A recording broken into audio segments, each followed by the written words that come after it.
Let's look at the setting for our personal narratives. The I can statement this time is I can use descriptive language to develop a setting. Now that's a key part of this, descriptive language. If you don't use descriptive language, your friends might be like these guys on the left.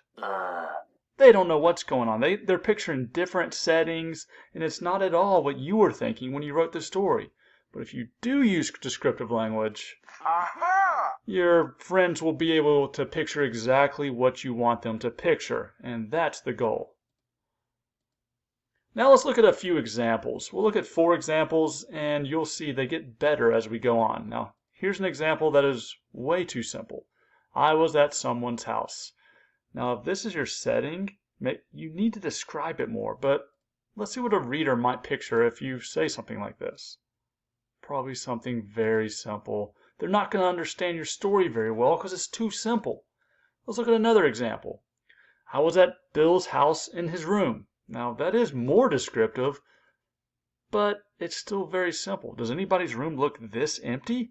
I don't think so. You need to give more details. Your readers are still thinking, what's going on?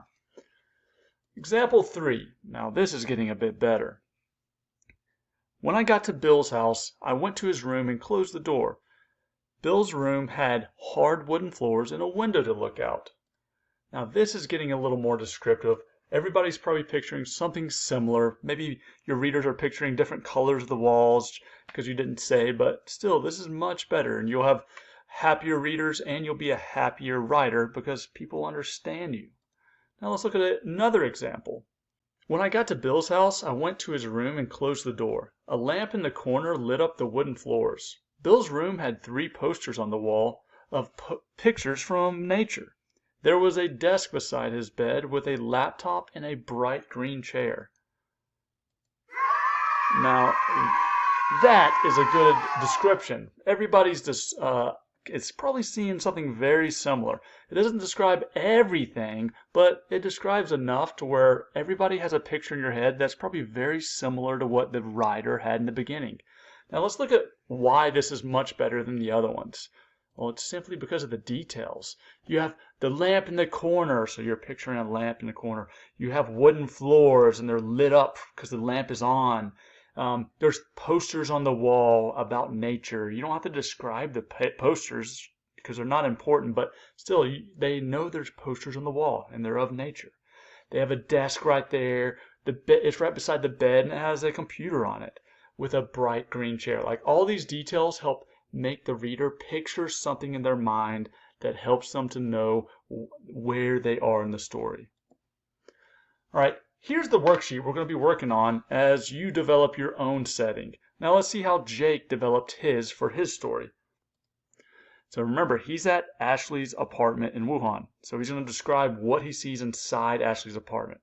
The first part says list things that are in your setting.